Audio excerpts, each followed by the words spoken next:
Eu sinto, assim, que se eu enxergo o racismo dentro da periferia.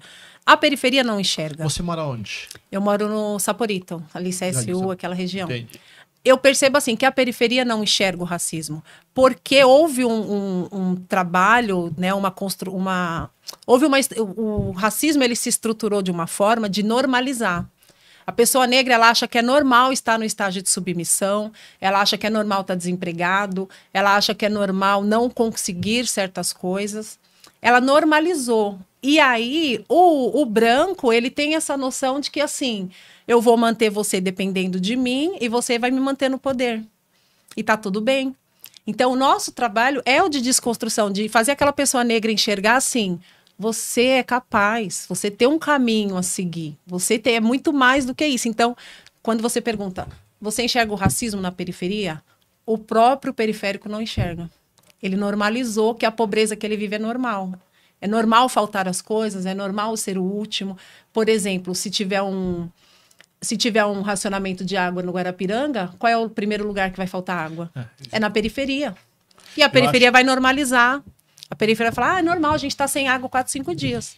O que aconteceu recentemente com a falta de energia no São Paulo mostrou que, assim, ó, Sim. vamos resolver primeiro Exato. o problema onde tem é que prioridade? resolver.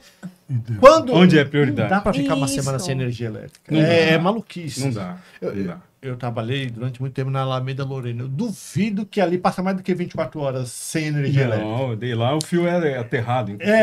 Na Oscar Freire é aterrado. Não passa, é que não ficou uma semana.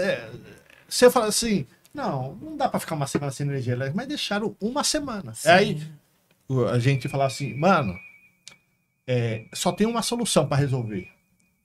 Você tem que fazer protesto. Tem que protestar. Então, fechar a BR, eu falo assim, se me perguntar, tem que fechar, Tem que porque fechar. Só vai resolver isso. Sim. Não tem outro caminho. Não, você pode ligar para deputado, para prefeito, não vão resolver. Vão não resolver vai. primeiro o problema Da elite.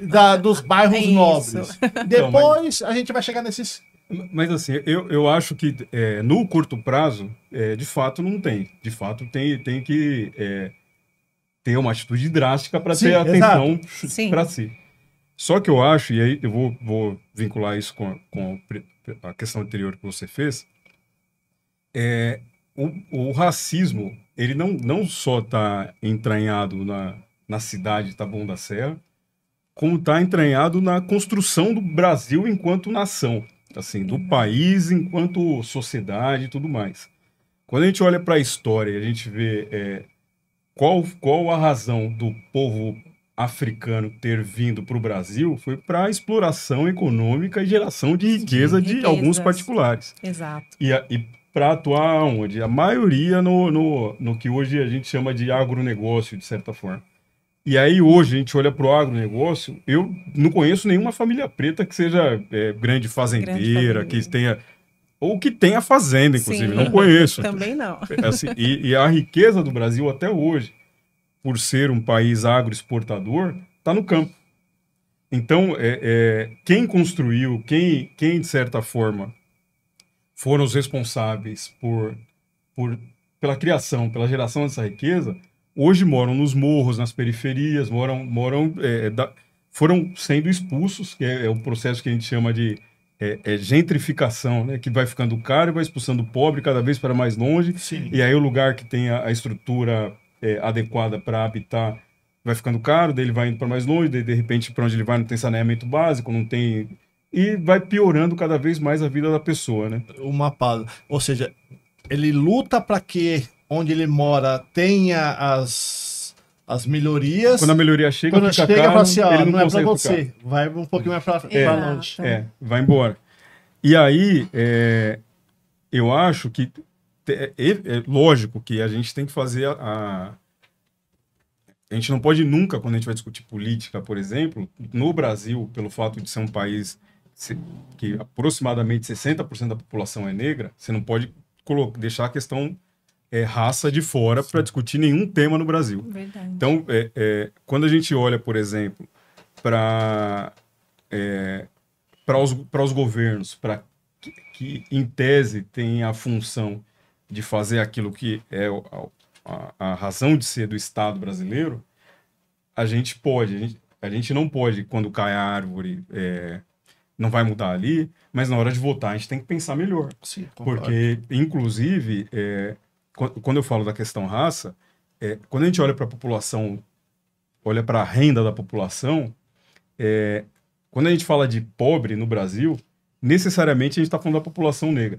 Porque a população negra compõe a maior parte dos pobres. Isso. E aí, não adianta a gente esperar, por exemplo, num governo que durante toda a eleição, ou durante todo o processo eleitoral, durante toda a trajetória e a história das pessoas que estão disputando uma eleição, nunca se comprometeram com os pobres, não tem essa trajetória. Sim. A origem da pessoa não é essa, os compromissos dela não é ali. É com outras pessoas.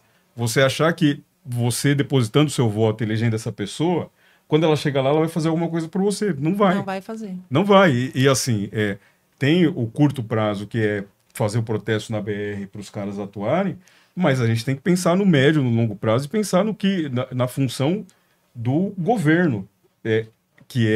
Hoje a gente vejo muito o pessoal que está no terceiro setor, e é gente muito compromissada, assim, gente muito séria, que acredita no que faz e acha que vai salvar o mundo, de certa forma. ONG tem um poder muito grande, faz muita coisa, tem muita ONG séria que atua num vácuo que o governo deveria atuar. Uhum. Só que se ONG pode bastante, os governos podem muito mais. Muito mais. Assim, e inclusive é a razão de ser do governo. Sim. É a razão de ser. Então, assim, a gente pedir, por exemplo, uma gestão antirracista, e aí tem muito a ver com o que a Rubi estava falando, e eu acho que a gente precisa de aprofundar, né, nessa discussão. Sim. A gente precisa de governos que se comprometam com os mais pobres.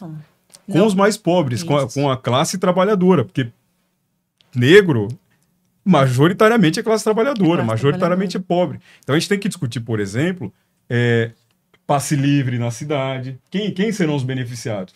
Quem pega ônibus? Quem é que está lá? Quando a gente olha para o rosto das pessoas, quem está dentro do carro no ar-condicionado e quem está dentro do ônibus cheio? Verdade. São discussões desse tipo que a gente tem que trazer, que necessariamente governos que atuam pela parcela mais pobre da população está, de certa forma, reduzindo desigualdades e no limite, promovendo o antirracismo.